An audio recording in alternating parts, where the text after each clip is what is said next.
listening to Kenny Marmalade Cruise on the men's radio station. Do you know what?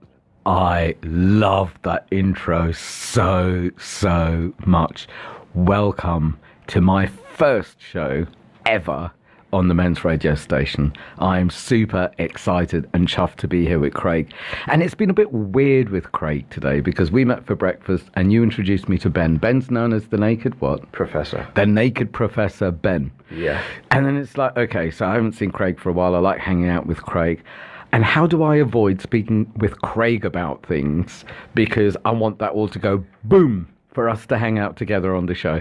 So it's been really weird sitting next to Craig and not talking about things and pretending we're not in the same room. And now we're allowed to play. Yeah. So it's playtime. Welcome, Craig. Thank you, Kenny. It's a pleasure to be here. Welcome back to Blighty, actually. Yeah. You've just flown in from Uruguay? Yeah, I was in Uruguay for about a month doing some rugby consultancy work. What does that mean? That means in some of my work as a high-performance consultant with World Rugby, I, from time to time, support the Uruguay national rugby team as they prepare for the Rugby World Cup in Japan in September. So you're training the Uruguay rugby team to win the rugby, what's it called? Is it the Rugby World Cup or something? I should know this. The Rugby World Cup. The Rugby World Cup. It's not very blokey of me. I should know all about rugby and football and stuff. I don't know if I'm training them to win. So you don't intend for them to win? Well, they're not full-time professional. And they're competing against teams that have been full-time for many, many years.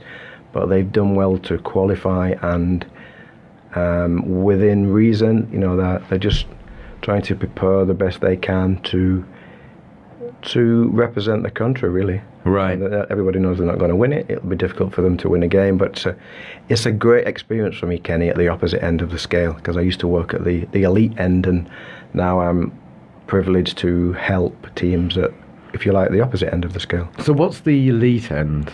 Well, the elite end for me, in my time as a high-performance coach in rugby, I worked for the British and Irish Lions on a couple of tours. I worked for Ireland, and then I worked for Wales. So that would kind of be the elite at the international level. That's ridiculous. I'm surprised they let an Englishman in to do something like that. Well, Wales is a big version of Wigan, Kenny.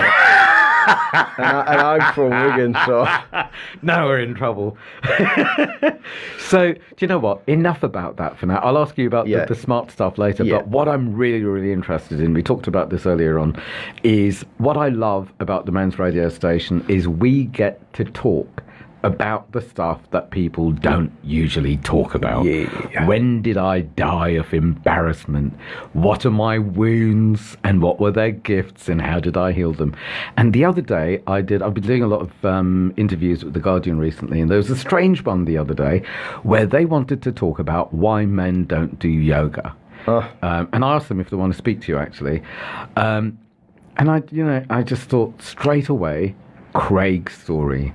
Tell us the story of who you were before yoga and after yoga, because that was quite life-changing for you, wasn't it? Yeah, it was actually, and a very important time in my life and what I'm doing now in the world.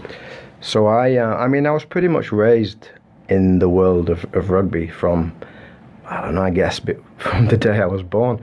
So your family were into rugby? Yeah, I was born in Wigan. I was raised in rugby league, which is, if you like, the northern version.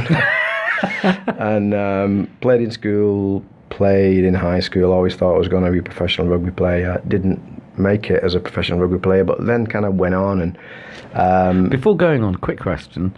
When you were playing in school, and you must have been good because you wanted to go professional, were you like really popular with the blokes because you were sporty and really sought after by the women because you were like, they call them jocks in America. What do you call it over here? I don't know. Meatheads? No, that's rude. In a nutshell, yes. Sport definitely was a way to be popular. Yeah. It's obviously not why I did it, but it because I had talent, but it's another reason to do it. for sure. And it's the way that society conditions us, in my experience anyway, that the sporty ones are the popular ones, the sporty ones are the ones that get the opportunities, the ones that get the women, unfortunately. The boys want to be like, and the girls want to be with, is what people believe. Of course, and it just comes from multiple angles, from the movies that we watch as a kid, where the stereotypical alpha sporty male is the one that gets the prize, and as young boys, we believe those movies. We believe the stories around masculinity, which are often aimed at the alpha male. That was the programming, eh? And is that what you became? Were you an alpha male? Oh, for sure. I was an alpha male, and I was raised to be an alpha male. So I was raised to be a warrior. I was raised to fight. My mum wanted to make sure I could protect myself, and for sure I was raised an alpha male. And it's really only until I found yoga and the world of yoga, if you like, which was about 12 years ago, that I started to make the journey into deeper, more vulnerable parts of myself. Because before that, it was definitely a mask of the warrior, a mask of the tough guy. And it's been a journey deep into myself to kind of become more whole, if you like it. But it's been a really powerful, joyful, and at times painful journey that was a necessary one and continues to this day. So what made you want to know that part of you? I about 12 years ago, I was working as the high performance manager, really, of the Welsh rugby team, and it was a prestigious job on all levels. It was the pinnacle, and I kind of went on a Lions tour as well, which is the pinnacle of that field, if you like. And my wife at the time, Martha, was a yoga teacher, and of course I wasn't into that kind of thing. I had this perception of yoga being a woman's activity, and she begged me to go to Thailand on a 1-month yoga retreat. A month? A month. That's a big ask. Well, it was a big ask. And at that stage, I'm guessing you were like up to your neck with success and popularity. Yeah, and I was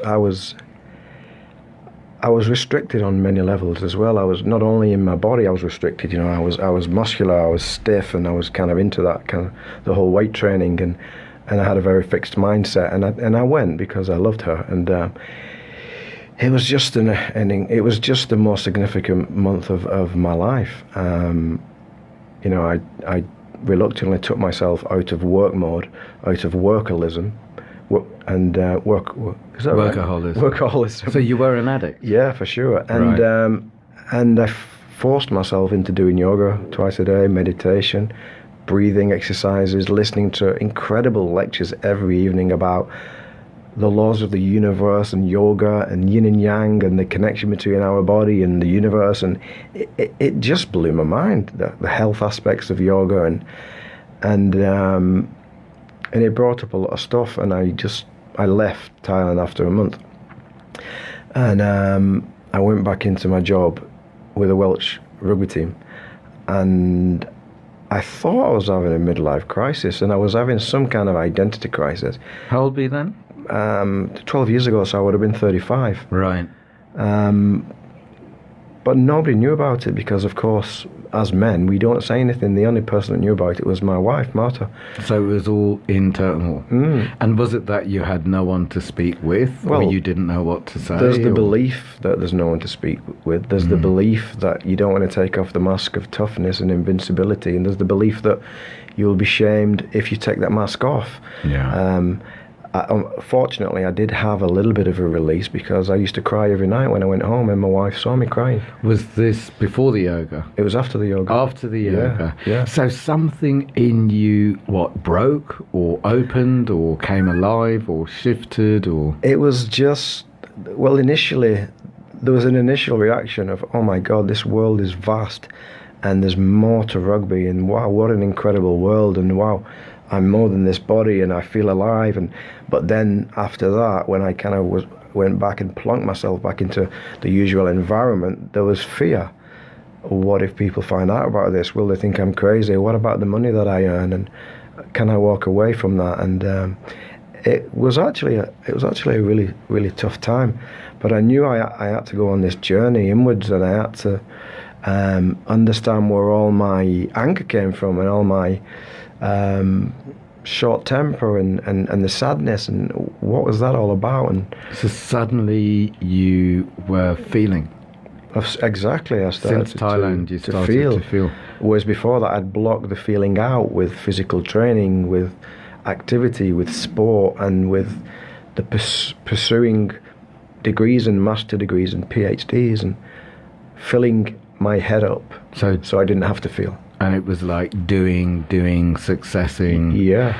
And it sounds also, the way that you said you had so many muscles you couldn't move that much, it sounds like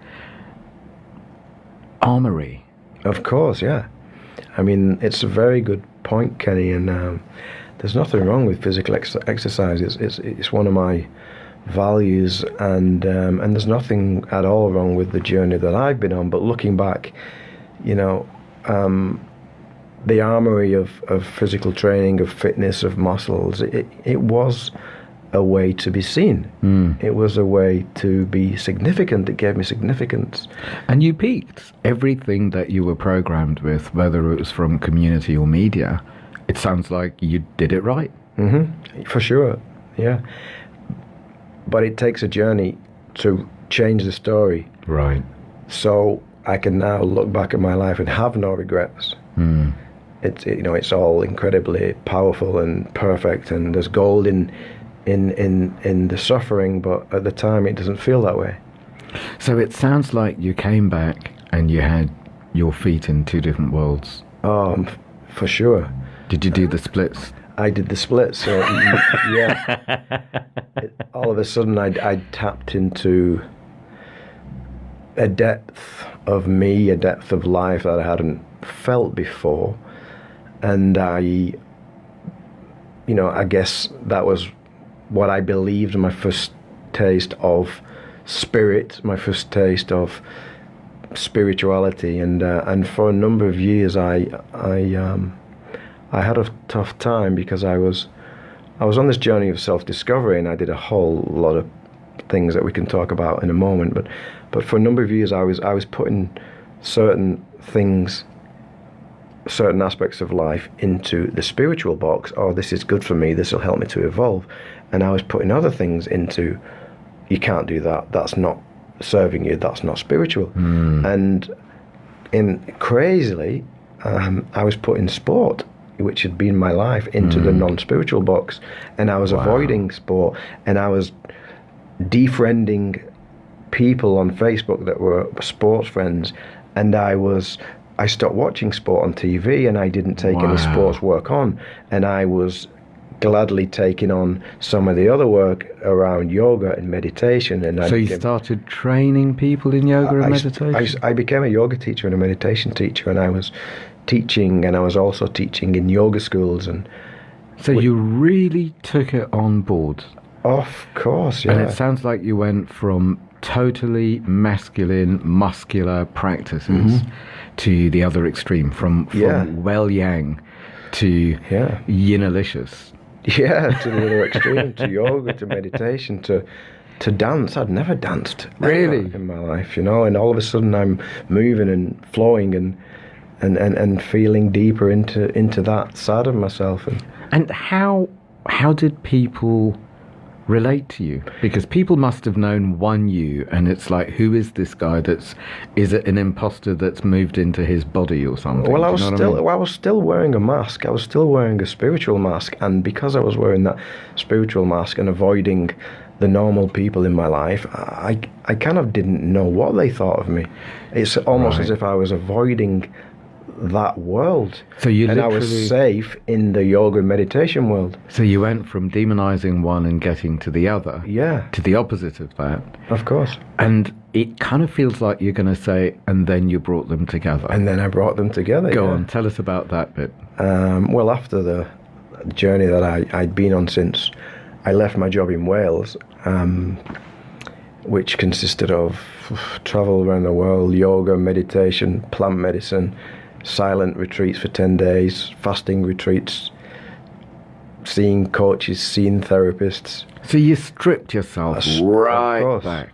And then there came a point where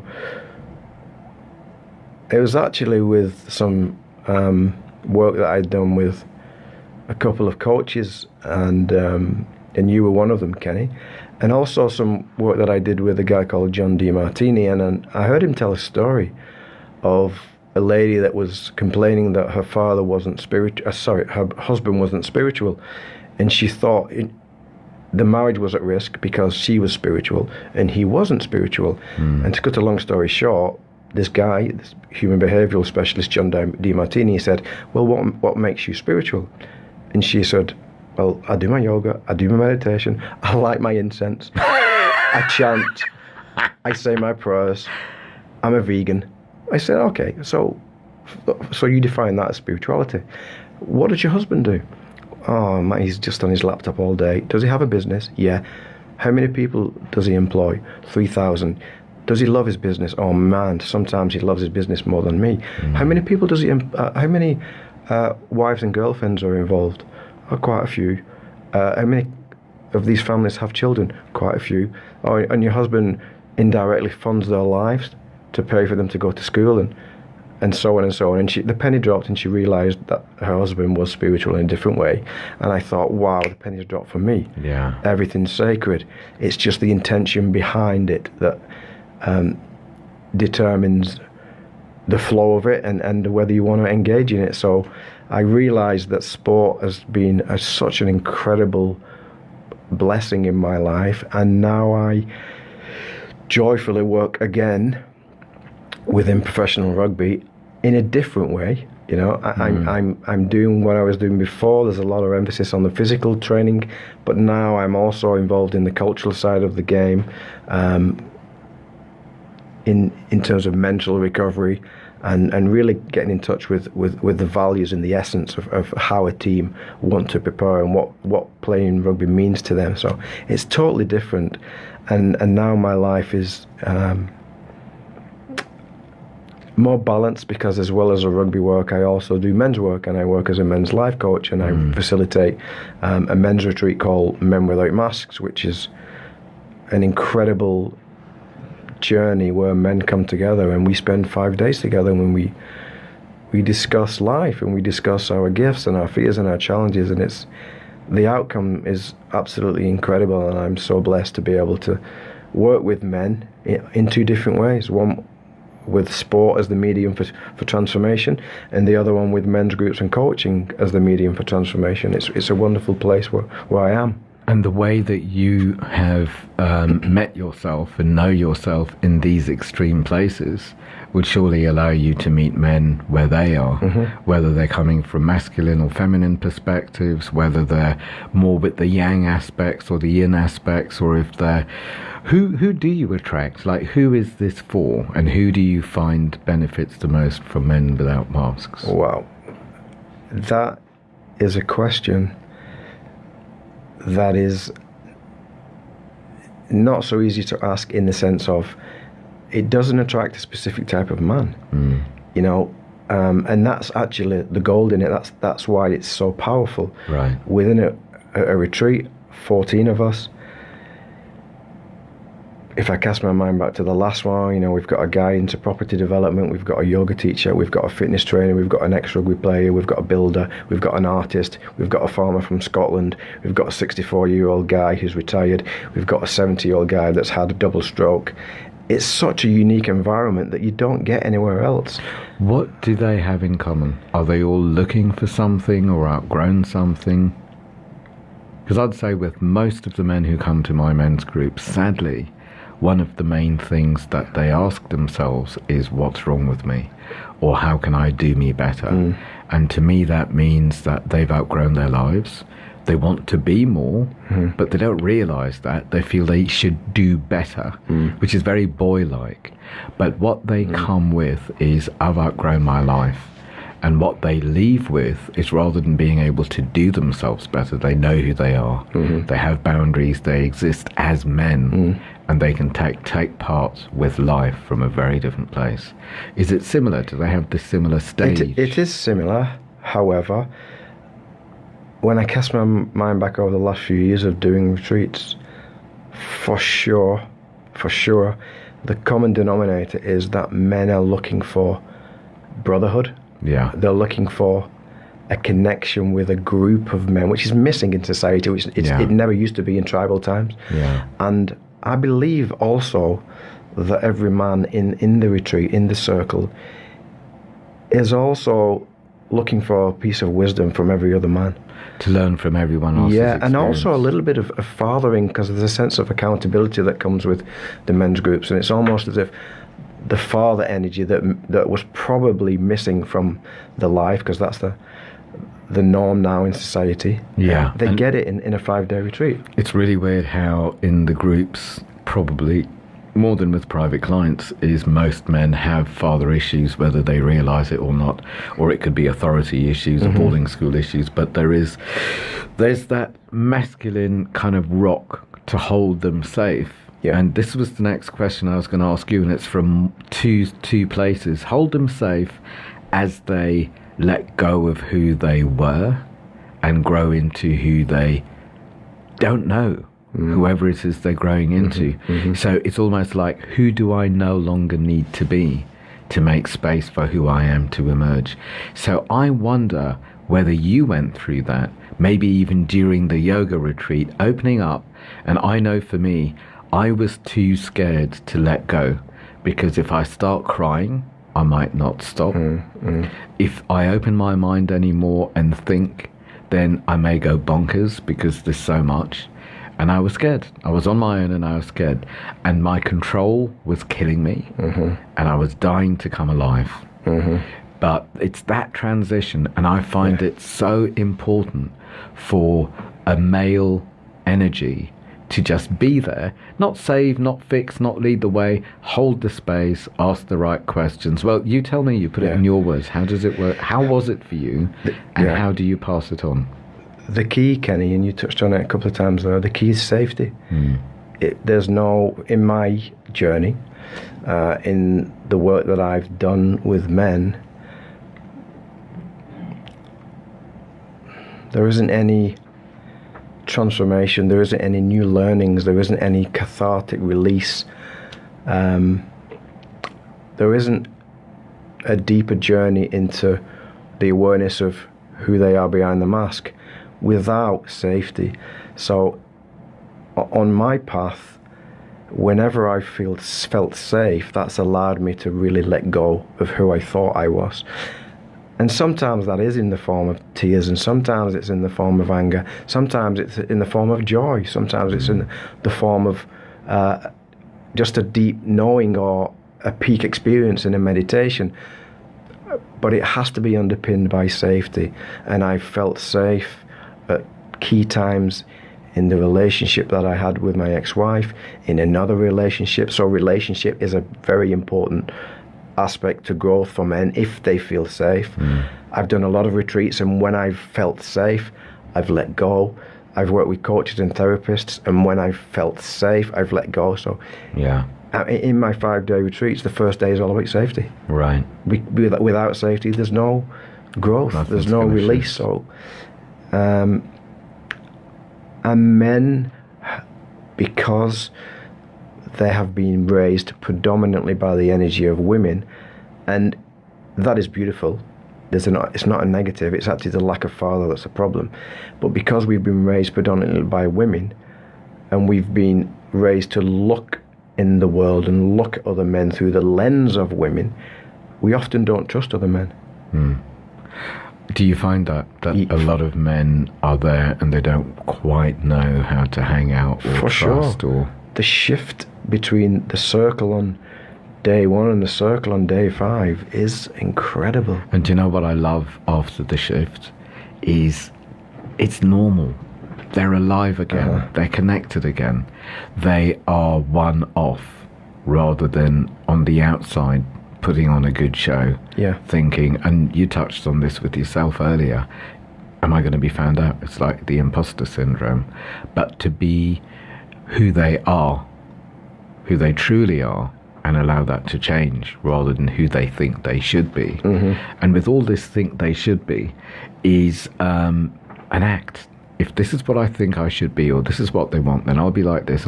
And with all that thinking and manipulating and putting on a good show, there is no one to have a relationship with, because they're all in their head and they're all like trying to figure it out and fix it, and it's one big blag. Where's the connection and depth in that? And they believe they are alone, and you and I know that is a prime candidate for suicide, unfortunately.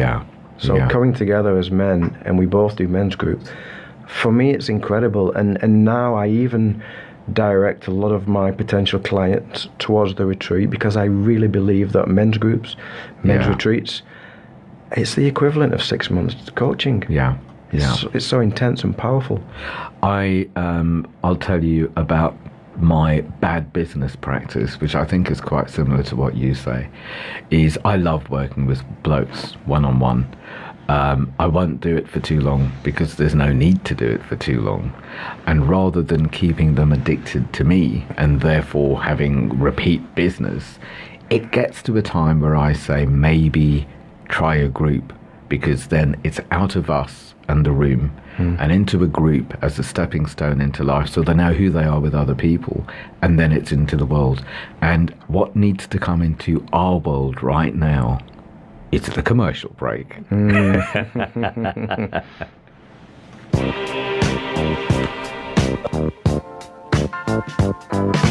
You're listening to Kenny Marmarella Decrease on the Men's Radio Station.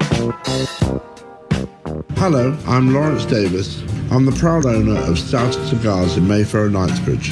For the past 60 years, we've been providing the world's best Cuban cigars. When it comes to cigars, there's no other than Stoughton Cigars from Mayfair and Knightsbridge.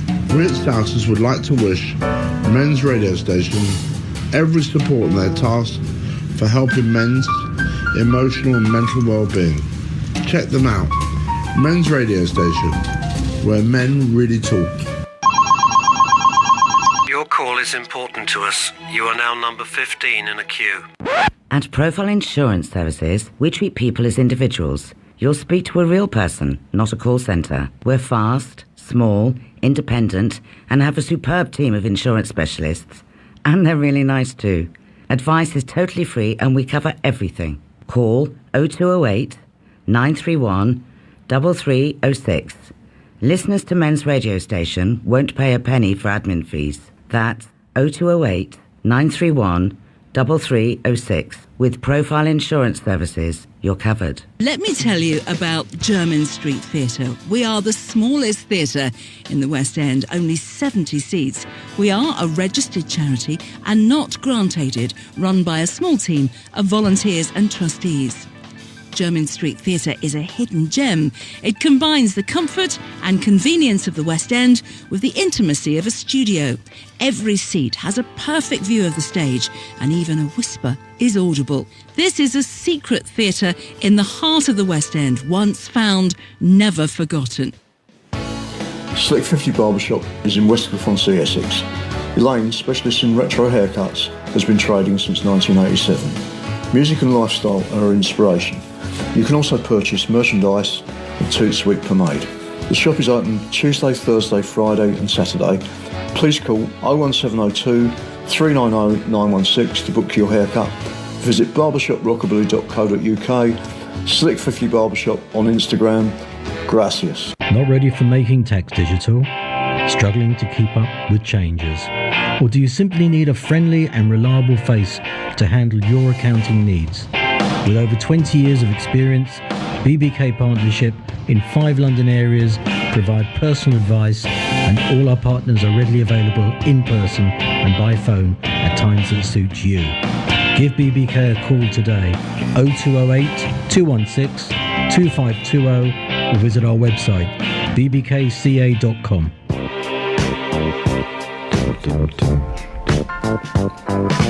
You're listening to Kenny Marmarella Decrease on the Men's Radio Station. So check this out. The Men's Radio Station strapline is where men really talk.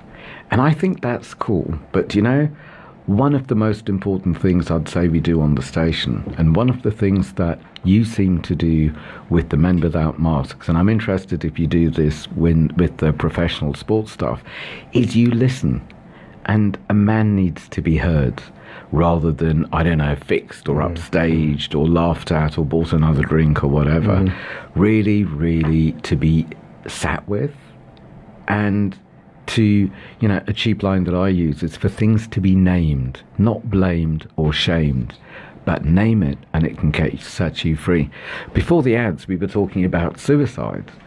Where have you been with suicide? But I was going to say it. No, I'm not going to say it. It's too childish. I was going to say, I'll show you mine and you show me yours and we can tell our suicide stories. I think it's normal for people, especially men, to think about suicide, and I've certainly thought about it. Have I really contemplated it? Probably not, Kenny. However, unfortunately, a number of friends from school have committed suicide. The north of England, Wigan, I went to a real,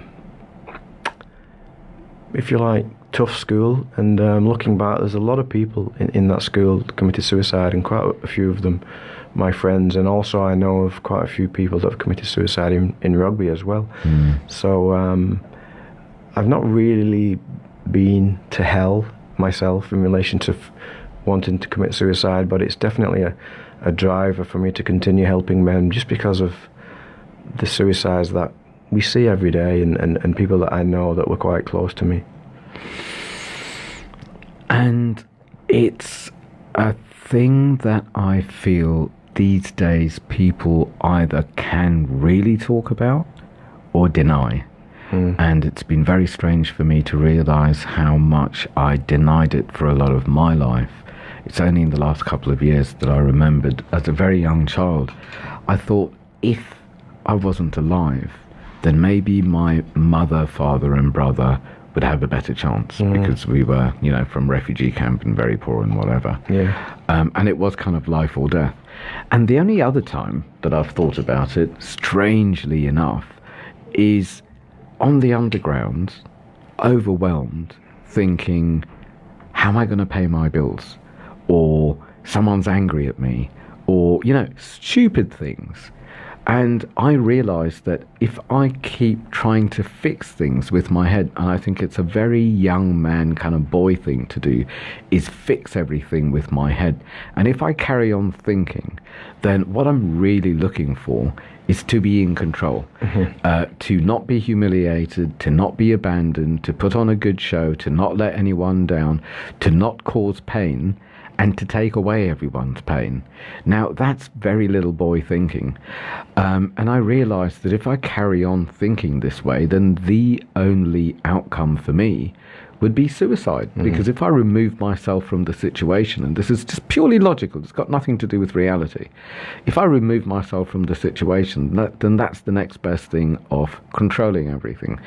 So I realised that thinking these things is not going to get me anywhere. And that's when I guess I started making space for the man to show up, to be in touch with my emotions, to be available, therefore, to sit with other men in touch with their emotions. Because if I'm not going to feel mine, then I can't be around anyone else that's feeling theirs. I will say, have another drink or something, because I'm not going to go there. And the man in me can allow my pain, and can allow other people's pain, and can allow joy, and can allow everything else to come up and pass. Do you find in your retreats that you sit in these places with the men? And what kind of things would you say comes up and passes, so they leave however they leave?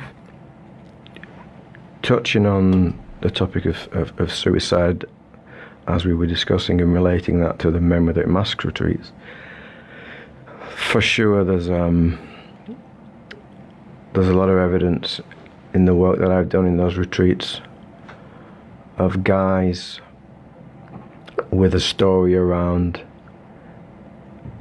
suicide feelings.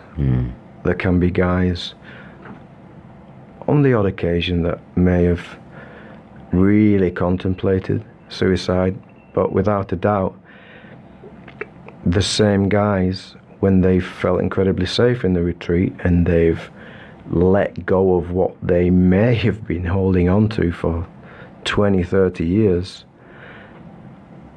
afterwards, when you meet them, and or during the Zoom calls that we have afterwards, we have a support group afterwards, it's evident that the release of that shame, which it often is, in the retreat has led them to almost never think about suicide again. So I think, I'm not a suicide expert and don't claim to be, but there's obviously a huge component of suppressed shame that could lead a man to suicide, and the release of that, and that often comes from talking, as we both know, Kenny, as coaches. Shame is often an emotion that really starts to disappear the more and more we talk about it in an open, safe environment, and then often there's no more suicide thoughts. You get to real depth in these places. And does your role change during the 5 days as people step up? Is there more equality, or do they need to leave you in that role of holding it? Well, the beauty of the retreat is, of course, I have a responsibility, and safety is the number one, and so do my core facilitators that help me.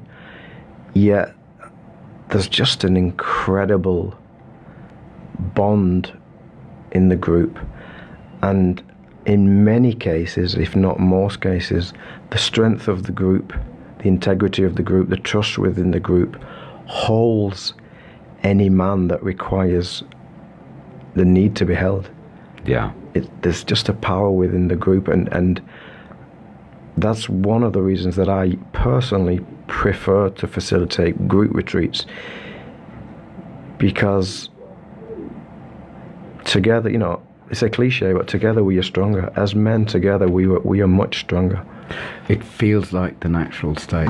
It feels very much, and it feels like you are creating and holding a space for what's normal to happen, and whatever's in the way of nature to be shifted. I won't even ask what you do, because I think that would probably ruin the experience. It feels like, from... Well, what's the most rewarding for me, Kenny, is what happens after the retreat, because after the retreat we have a reunion call, which is a video call, which I'm present on, but then I back away, and then often that reunion call, it continues, and even now, some of the groups from last year, they're still going strong, and they meet every 1 to 2 weeks online, and they're all facilitators, and quite a healthy number of men that come through the retreats, they go on to be coaches. So you set them on their paths. You help them. That's what it seems to be. It's the start of a journey. It's the start of transformation for many. To an extent, would it be fair to say what you experienced in your awakening, you are now passing on? Of course, yeah. It's the retreat itself is a jigsaw of my experiences. And how are you passing this on in the professional rugby world? Well, my role in professional rugby, which I love again, has changed a lot. It used to be me working as a physical trainer. It was very much about the physical side, getting bigger, getting stronger, getting faster, getting leaner. And for me as a coach, it used to be very much about being the best in the world, or being one of the best in the world. And in the sport of rugby, I guess I got to that level, I got to that high level, but it was very much about me, Kenny, and now my approach to performance is very, very holistic. I have an input into the physical, I have an input into the emotional, into the mental, into the cultural, and with some of the private clients that I have in my sports mentorship work, really I'm functioning as a life coach for a professional sports coach, and much of the work I do is also around not the science or the technical aspect of performance, but the heart, or if you like, ART, the art of coaching, the soft skills, how these men can connect better how they can listen with more empathy and ask better questions and hold space with presence, which, as we know, has benefits not only in sport but also in life, in relationships. And so it's just really rewarding for me, because it's what I want to teach on my own terms. And I'm just in the process of creating an online program which is going to be called The Heart of Coaching. And again, it's all around getting clear on purpose and values and mission, but also around the soft skills of interpersonal communication. While we're here, before I forget, give us some web addresses so people can look you up and work with you and all that kind of stuff. They can check out menwithoutmasks.com, craigwhitecoaching.com, and craigwhitementoring.com, which is just about to go live, but it isn't live yet. Here's a cheap line. I haven't seen you for a long time, but I've thought of you every time I've said, it's about shifting from masculine to masculine. I can rent that line to you. You can. I've missed you too, Kenny. So, how was it? Because when people come to the men's groups very often, some of them don't really have male friends, some of them have lots of male friends, and they drink and they do sports and they do this, that and the other, and they dare not take their pain or their depth or their whatever it is that's going on, mental health issues, to these communities for fear of being ridiculed or not being met. And when they do, they very often are. And then quite often they might come to a men's group and they'll compartmentalize that part of them. So there is a space for them to find out who they are. And it kind of gently goes back into their communities, or maybe they outgrow their communities.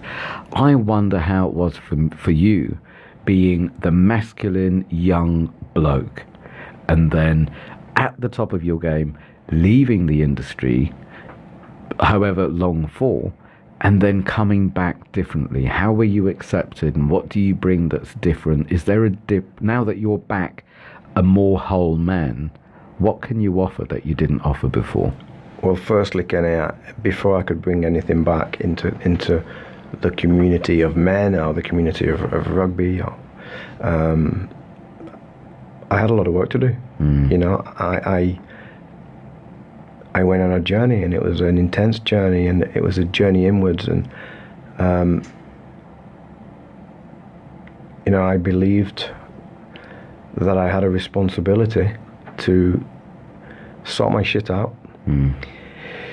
And the medium of men's group facilitation, the medium of a professional sports coach or a sports coach per se, is such an incredible responsibility.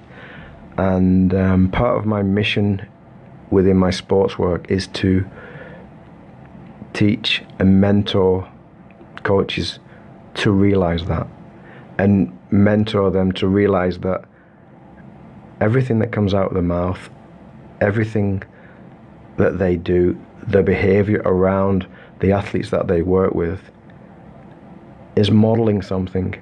And some of these coaches are put on such a pedestal that if they haven't done the work, what are they modeling to these young men growing up? What shit are they projecting onto these young men? So for me, sport is sacred, and the role of a professional coach is such an incredible responsibility, because sport as a platform can really shift human consciousness, and it can really help to set people up for life. It's just an incredible platform to teach awareness and teach authenticity and teach wholeness. And does the culture allow for that? Well, it's tough, Kenny, because we're in this technological revolution, and some of the young kids coming through society are very much in the head, so we say, moving further in the head and really disconnected from the heart. So it's tough because there's a cultural shift toward technology and time on laptops, but it just makes the medium of sport even more important as a way to get people in touch with the bodies.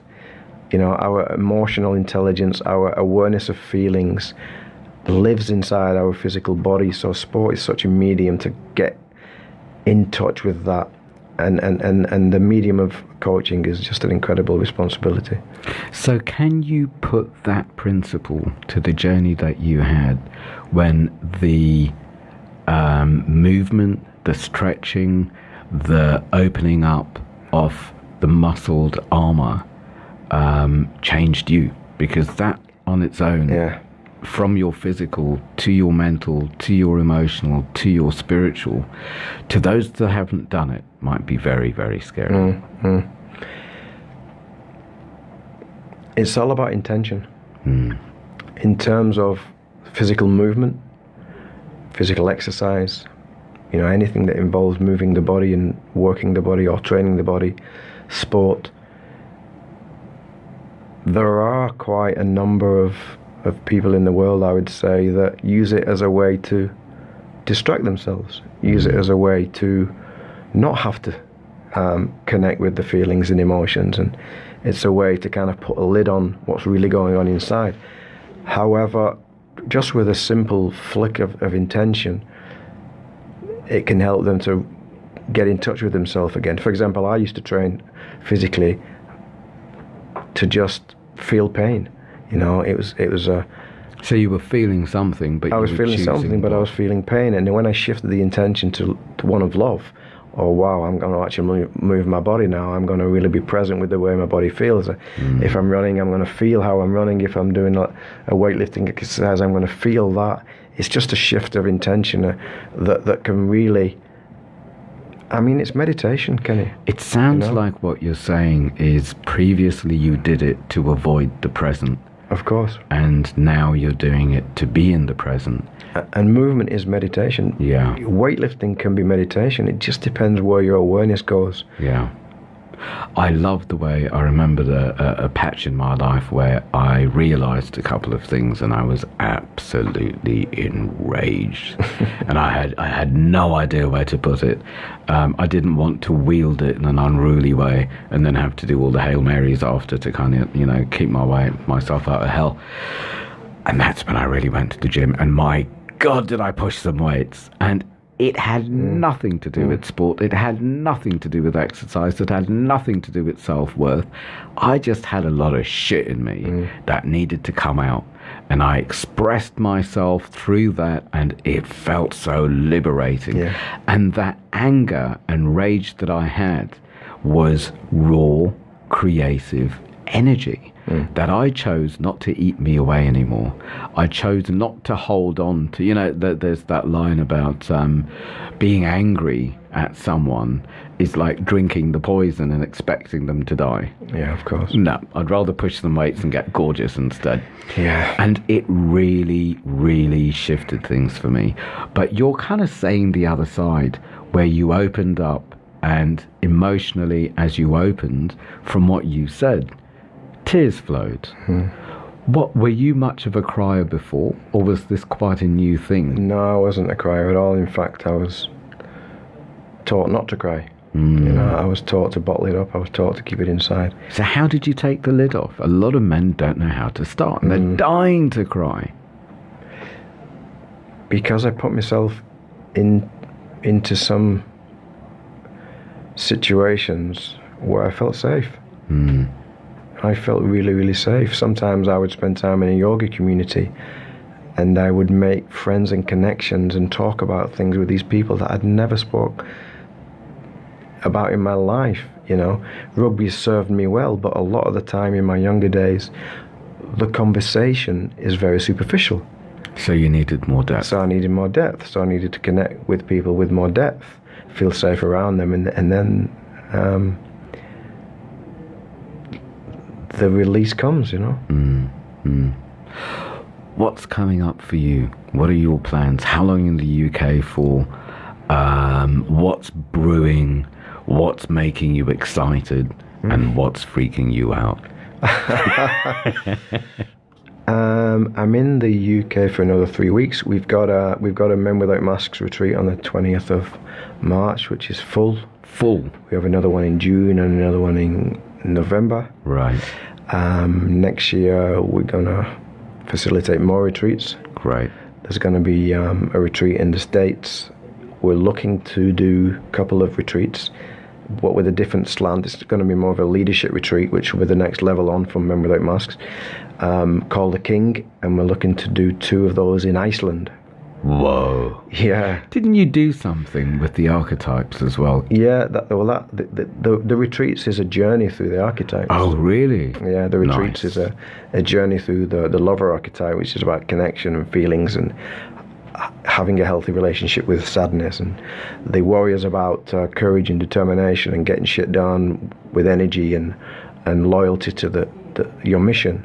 And the warrior is also about having a healthy relationship with anger, because society teaches us to be emotionally illiterate, unfortunately. The magician is about multiple levels of intelligence, introspection, and having a healthy relationship with fear. And the king's about leadership, sorting our shit out, having a purpose, and welcoming joy. So that's the journey through the 5-day retreat. So you take people through not only the theory of it, but their own relationships. The embodiment of it. Right. And that's the gold. Right. The feeling of it, how it moves through our bodies. And what else is coming up? What else is coming up for me? An online program in my mentorship work. I'm going to Japan to be with Uruguay in the World Cup tournament. That's in September. That's super exciting. Wow. There's going to be a podcast series interviewing famous sports coaches and athletes about who's mentored them. Right. And so there's a lot coming up, and a lot of travel as well in between. Do you like it? It's not all work. I love the mountains. So what are you going to do in the mountains? Yeah, I'm going to go trekking in Mendoza in Argentina for 10 days at the end of April. It doesn't sound like you're a work addict anymore. No, the biggest shift in my life, Kenny, which we've not touched yet, and I know we haven't got that long left, is when I got really clear on my values and designed my life around those values. Yeah. And that was after the work I did with John DiMartini. And at the moment, my values are learning and researching, coaching, mentoring, and teaching others, health and wellness, travel, and there's a few more important things in my life, but those are the 4 most important things. And I design my life around those activities. So you are now in the center of your life. I'm aligned, yeah. In the past, would it be fair to say that it was more am I, where you were giving power to the outside to tell you that you're good enough and you're safe, and probably second guessing what they want anyway. And now, from the work that you've done and everything that you've undone, it sounds like it's more I am, you For know sure. who you are. A really important thing to say at this point, which is a piece of advice for everyone out there, is once you get aligned with what's important to you, and you spend your time, money, energy, focus, conversation, visualization, and self-talk around those high values, you basically don't give a shit what anybody says anymore. Yeah. You don't give a shit if anybody looks at you, because people could look at me and say, you're not grounded, you're all over the place, you're never in one spot, you haven't got a home, you haven't got a car. But those are the people with a high value on a home, a family, being in one space, having a nice car. Yeah. Now that works for them because they're aligned. Yeah. You know, most of us are actually aligned, believe it or not. We just don't realize, we think we're not. Yeah. Yeah. It's more I should. It's all the shoulds and all the what will people think. And the word should is a classic example of living a life according to someone else's values, not your own. Yeah, yeah. It's just absolutely wonderful to realise that what other people think of me is none of my business. Yeah. And it generally probably says more about them. But either way, it's not about that battle. It's so not about the battle. Yeah. And I find it so exciting. I have two favourite inner parts. There's the inner Columbo, who just can't wait for the next clue about anything and everything that's going on. And then there's the inner DJ. And when I listen to what the inner DJ has to play, I know what I'm really thinking about. Because, how do you deal? This is a really important one for me, actually, because you still have your foot in two worlds, but you're no longer doing the splits. You've owned and are bridging the two worlds, I would say. So how do you speak with those who are unaware and are still coming from doing and fixing and saving and wanting to be whatever it is, and the ones that are on the other side of the bridge? How do you bring them together? Or are they kept separate, meeting people where they are? I think energetically, to a degree, they are kept separate. Again, it comes down to feeling safe, and what I find in my own work, but also when I go to do work with another who's helping me on my journey, is when they tell their story, or when I tell my story to others, that vulnerability, 9 times out of 10, it leads to respect. Yeah. And it leads to unity, and they just want to listen more. And they feel more respect from themselves. They feel safer within themselves. Off the top of your head, do you have any tips for people who don't feel safe as a first step, even in daily life, rather than go on this huge retreat? It's here and now. What would you say people could do? Unfortunately, many people, and we won't go into this, we haven't got time, feel safe when they're under the influence of alcohol or a stimulant or a drug. So taking the edge off with a quick fix. Yeah, it helps them to feel safe. But in answer to your question, just to reach out to someone. So connect. Yeah. Out of the head, connected with someone else.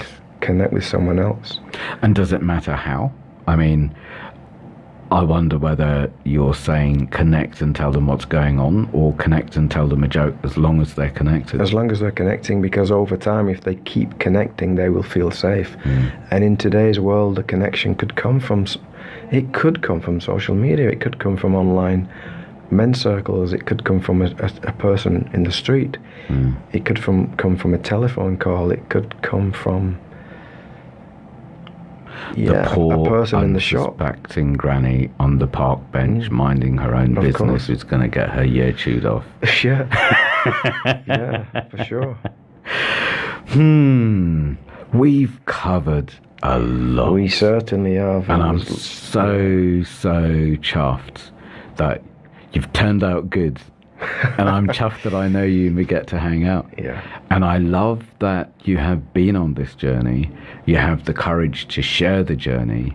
You have the tools to share the journey. And you don't seem to be an egotistical maniac who's on every social media channel just twitching away. It's like exactly as you said, what other people think of you is none of your business, and you're living your truth. Now, how better to be your own man and pass it on? Good on you. Any final words from you about anything? We've done your web addresses. Have we told the world how cool you are? Because one thing I didn't know is that this rugby, what's it called? The Rugby World Cup? No, the organisation that... World Rugby. That apparently World Rugby is like FIFA for football. And you took one of the football teams from... Who was it? I did have a bit of experience in football. I used to work for Bolton Wanderers when they were in the Premiership. Bolton Wanderers. Now, where better to end this than in Bolton Wanderers land? So we've been everywhere. I'm so chuffed that you came along to spend time, especially because you don't have so much time in the UK. And it's time for us to go. Thank you, Craig. Thank you, Ken. Especially Thank you. my first ever men's radio Yay. station show. Hooray! See you next week, Wednesday at 1. Bye-bye.